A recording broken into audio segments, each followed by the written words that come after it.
Hey everybody, Movie Reviewer Next Door here, and got a kind of interesting video today, maybe. So, was looking on my movie shelf, my big ol'... Let me show you. Maybe one day I'll show everything that I've got on there.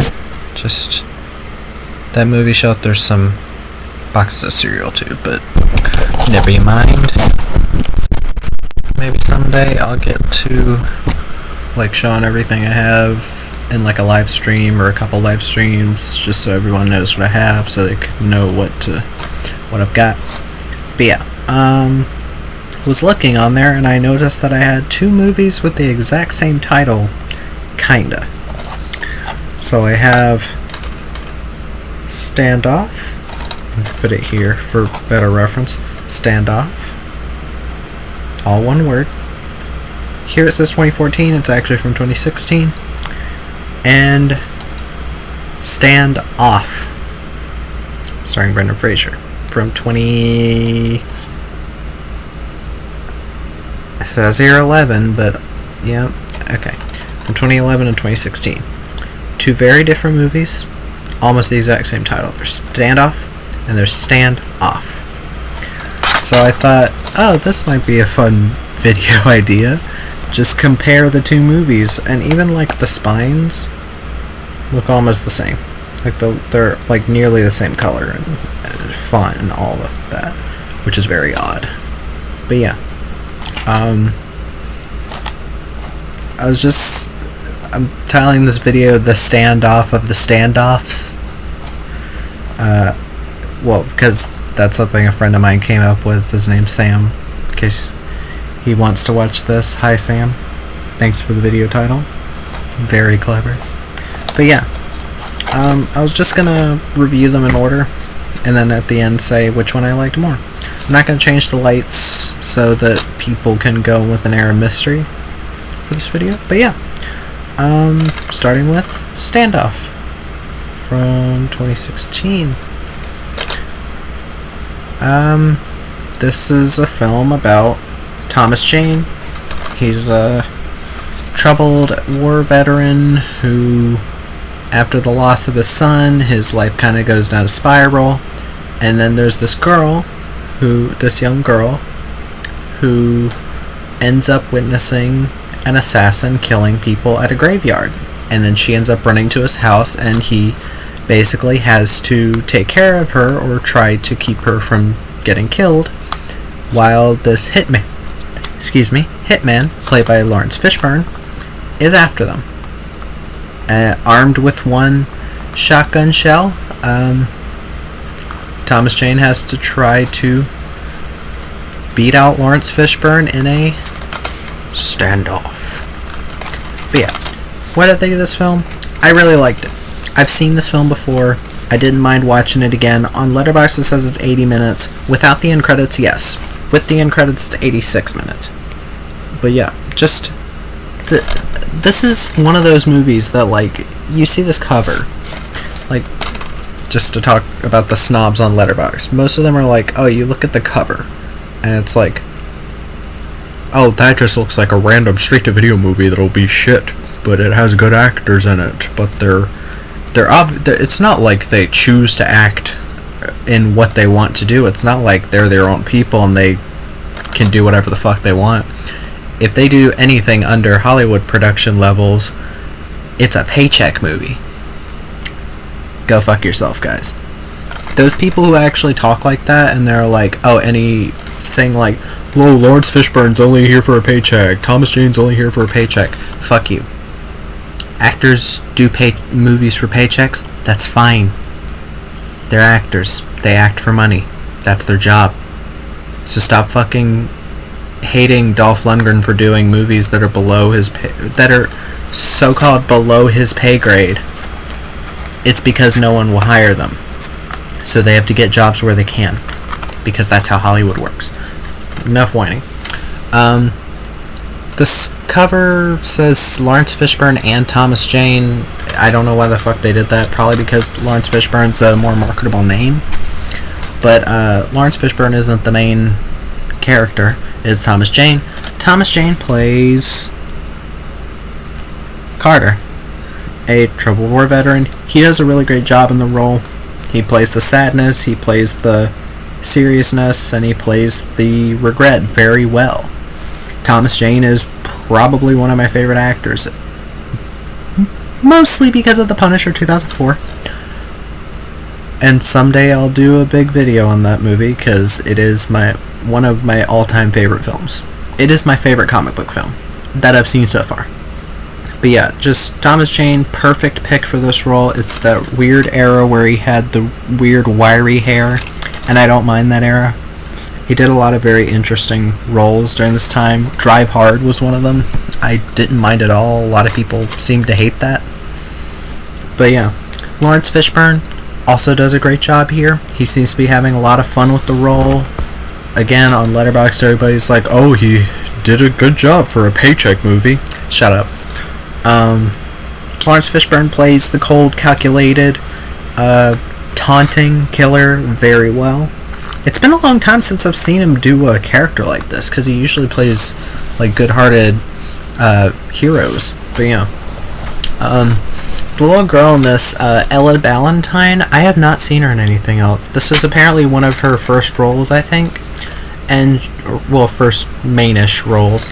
And she does a really good job. I'm usually very critical of child actors, because if a child actor is annoying and they are like the main part of the movie, I'm more likely to give it a lower rating, because you've hinged all of the movie on that child. So like, I was just surprised that she did so well. She had some pretty great emotional moments that I really bought. And yeah, she was adorable. Like, it helps that the kid's adorable. But yeah, this is what I like to call a chamber thriller. It takes place mostly in one part, in one area. For 95% of the movie, it takes place in this house. And since the movie isn't that long, and the dialogue is very well written, very, very witty, very heartfelt. It does make the time go by very fast. You'd usually expect thrillers like these to be a bit like slower paced, maybe. But yeah, not this one. This one went by very fast. I liked the bond that Thomas Jane, or Carter, and what's the girl's name? Bird. I'm trying to remember her actual name, but that's a nickname she has. Isabel, I think, is her name. But like, I liked the bond that Carter and Isabel had throughout the film. I liked that they were helping each other out, like try to get through this. I liked that they seemed to make some pretty nice and smart decisions along the way, like with how to track where Sade, Lawrence Fishburne's character, is around the house. Very smart. The ingenuity, the way that he talks to him to try to get information on what's going on. It's all very well done stuff. And this director, Adam Aleka, he was primarily a writer before this. He wrote the Last House on the Left remake from 2009. I've never seen it. He wrote Cell, starring John Cusack and Samuel Jackson. Now, I have seen Cell. I didn't really care for it. On Letterboxd, apparently I gave it a 3 out of 5, which I don't know if it would be that high now. I'll have to rewatch it. I just remember it was basically a Stephen King story where he didn't understand how cell phones work, and cell phones made people crazy and turned them into zombies, and like, oh, how original. That definitely was done before he did it. And he wrote some film called Delirium I've never heard of. But yeah, he was also a cinematographer on a short film collection for Fangoria magazine called Blood Drive 2. I've never seen that, but yeah. This film is it's pretty straightforward. Yeah, just Thomas Jane's at the top of the steps for most of the movie. Sometimes he walks around, he's got like a bad leg because he gets shot, but I do legitimately, if people are looking for something kind of nice and breezy to watch, like on a Sunday or something, watch this. It's on Tubi right now. I have the DVD, so I watched the DVD. The DVD does have one feature, A Fight to the Death, the Making of Standoff featurette. I do wish it was longer than 7 minutes, but I understand with a film like this. Lionsgate's been pretty crappy with special features, I will say that. I do wish they did more special features. Because, like, I'd like to see what more of how the actors got into character and all that. Ella Ballantyne on this Making of featurette talks about how Thomas Jane was very nice to work with, and how she could really get into the emotional scenes because she believed everything that he said, and I can see that, because Thomas Jane is a very underrated and underutilized, to be honest, actor, because after The Punisher, he really didn't star in a lot of Hollywood or bigger budget films. The last thing I can think of was Kill Shot, which, with him and Diane Lane, Mickey Rourke, Joseph Gordon-Levitt. I do like that film, not as much as this, of course. I do like that film, I just thought it was missing a bit of spice or something, and Thomas Jane didn't get a ton to do in the film. But still, like, the last big budget Hollywood thing I think he's been in was The Predator, which, from what I've heard, that movie's a big piece of shit, but I'll get to the Predator movie sometime. I've just never seen any of them. But yeah, let me get to the pros and cons of the film. Pros: the film is very well shot, very nice cinematography, very nice use of lighting. There's like a scene of like headlights going past a shielded like a covered window, and it like illuminates Lawrence Fishburne. It looks really nice. The film has some beautiful bits of lighting in it. The acting all around, from Thomas Jane, Lawrence Fishburne, Ella Ballantyne, they're the three actors that you're stuck with for most of the movie. I mean, stuck with in a good way. I really liked how tense it got. It got very intense in many parts, and I was surprised how well it could keep up the intensity, because with a lot of thrillers like this, you get times where it really loses the tension. Even the music, I liked how the music was used to put an emphasis on certain tense moments, or moments where a character finds out something. It uses the whole stops the music thing very well in a certain scene where Lawrence Fishburne figures out something about Thomas Jane's character. But yeah, cons. If there's one thing I can say about the movie, it would have been cool to see like a full-on like gunfight between Thomas Jane and Lawrence Fishburne. Like, I don't know, like if when he finally does get downstairs, like he found more ammunition and like could just have a full-on like Wild West shootout or some shit. I think that could be awesome, because this film is trying to be kind of Western like. But yeah, just other than, I mean, that's a stupid thing to say, but still, as a thriller, it holds up very well. It works, it's thrilling, very well done performances. Yeah, just good time. I'm glad I have this DVD. I don't remember exactly where I got this DVD, but yeah. And now I get to this film, Standoff. Yeah. So, Standoff, or Whole Lotta Soul, directed by Terry George, who did Hotel Rwanda, directed Hotel Rwanda, The Promise, Reservation Road. So yeah, a very well respected director. This is definitely one of his more indie projects. But yeah, Standoff, starring Martin McCann, Brendan Fraser, Colm Meaney, Yaya Alafia, and David O'Hara. So this film, this Standoff, is about this young man, played by Martin McCann, Jimbo, who owes money to a mobster named Mad Dog Flynn, played by David O'Hara. So he decides to rob a fish market, but here's the catch. That fish market is owned by Mad Dog Flynn, and he takes something that's very needed for him. So, he ends up taking Tom Maguire hostage, played by Brendan Fraser, and Colm Meaney is one of the cops that is trying to stop the whole hostage situation. But yeah, simple enough. By the way, this cover, if you're expecting Brendan Fraser to shoot anybody, it does not happen. I don't know why this keeps happening. This cover makes this look like a normal crime film. It is a black comedy crime thriller.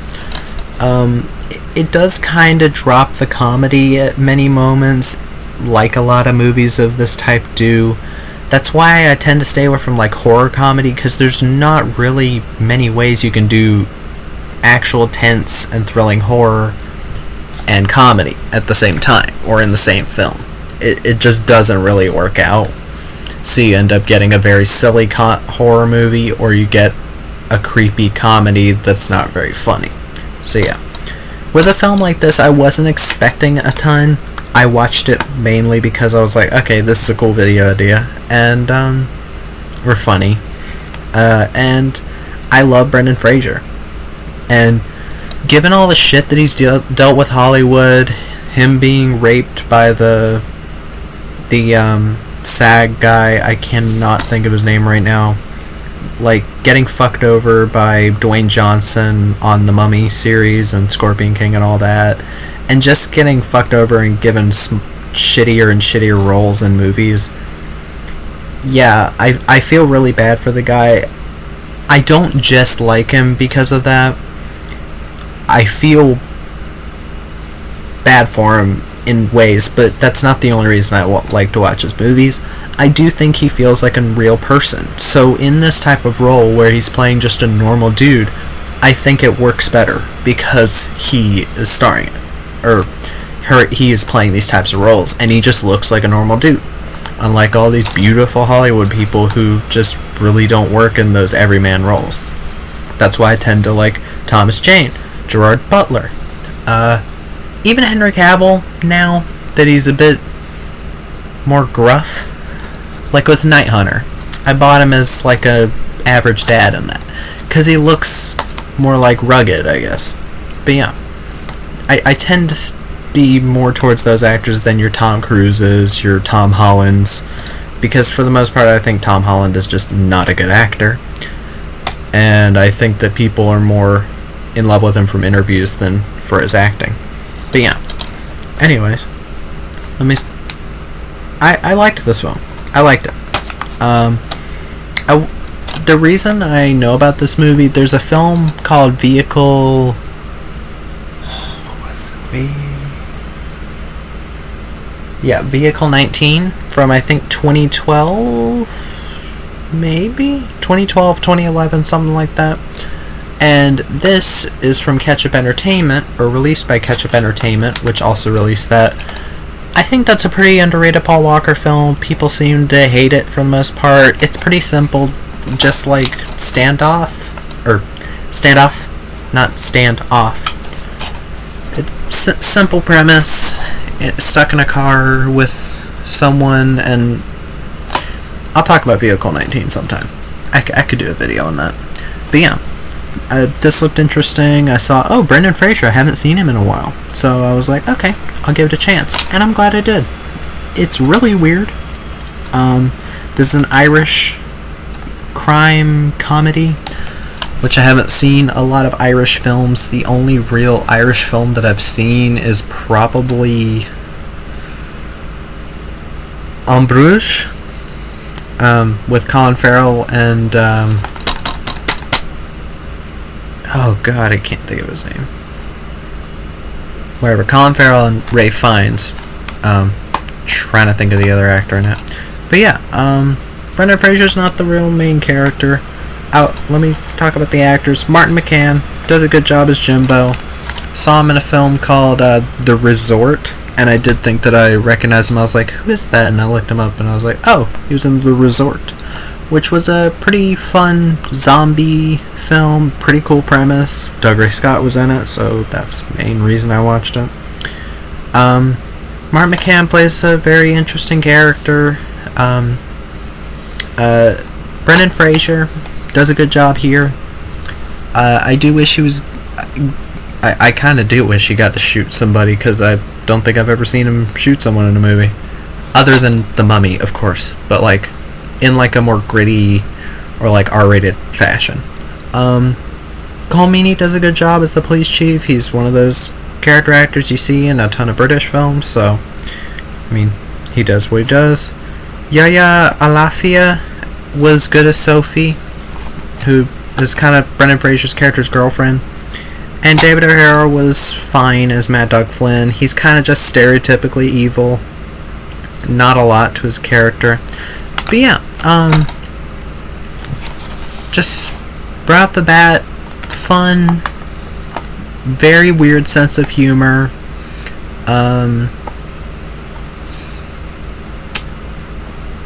Not a terrible pace. There are times where I feel like it could have been tightened up a bit. It is only 89 minutes with credits. Without the credits, probably like 83 minutes. But yeah, I wish this movie didn't have... It puts so many guns on this cover, and guns are shot for maybe 10 seconds of the movie. But yeah, I liked the twists and turns that it took. There were some that I really was not expecting, and they were set up too. Screenplay by Terry George and Thomas Gallagher. I'm not sure who they are.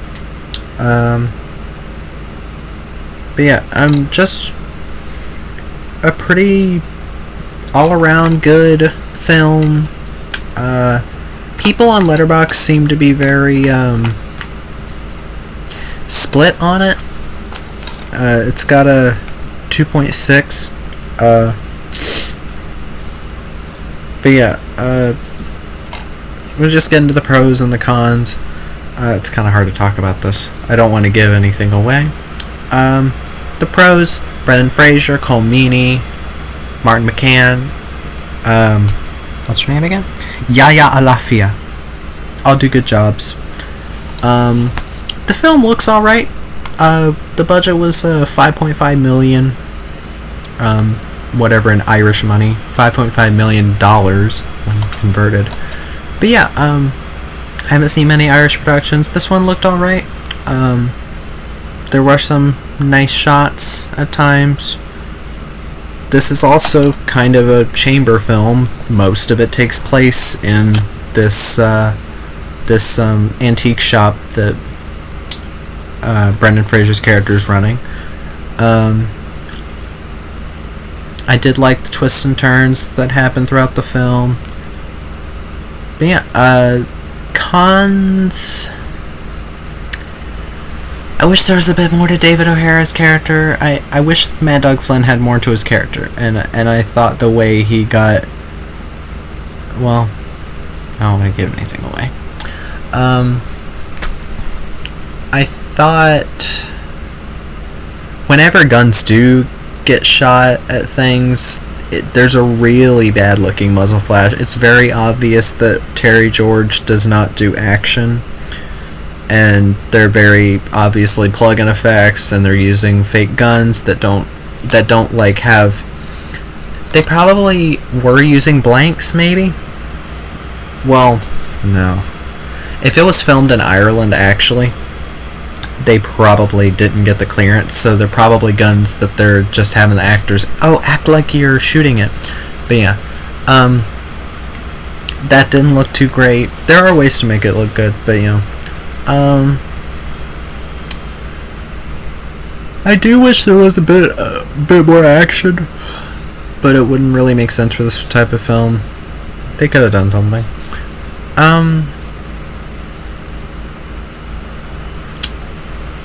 Yeah. Just not too much to talk about. It is really weird, the sense of humor. There are some like fart jokes that for the most part I was just rolling my eyes at. They aren't like happening multiple times in the film. It happens just a couple times. But yeah, it's an alright film. I don't mind it. I don't know if I'll ever watch it again. I'll keep it because Brendan Fraser collection. I mean, the few Brendan Fraser movies I have. But yeah, it has all come down to this. Which one is better? I think y'all know by now. It's this one. While I do also recommend people check this one out if you find it. It's a breezy watch. It's only 89 minutes. Both these combined less than 3 hours. I didn't want to kill myself watching these. That's not a great thing to say. But yeah, you know what I mean. But yeah, of these two, if you have to watch one of these, I'd watch this. It's 80 minutes without credits. Very rewarding, I think. I think it's a very fun, breezy watch. This one's still fun, crime comedy. But yeah. Sorry that wasn't more epic. But yeah. That's about it for me. I hope everyone had liked the video. Comment down below if you want to see any certain films. And, well, maybe review next door. Out.